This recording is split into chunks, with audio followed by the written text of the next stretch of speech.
Hi guys, welcome back to my channel. Today I'm going to show you how to fix your Android not registering to a network.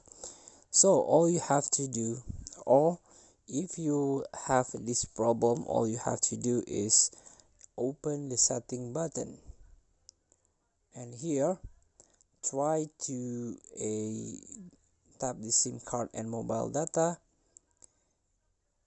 Here you can turn off the mobile data first and then turn on, or you can go with the airplane mode, then stand by for about 5 seconds and then turn off the airplane mode, so that will reset your network.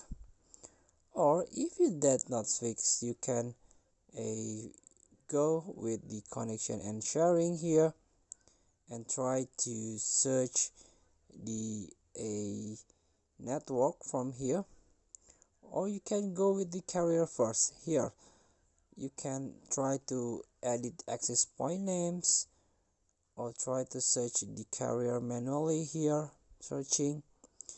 Or if this is not fixed, you can reset your network in the settings by type the reset a network setting here.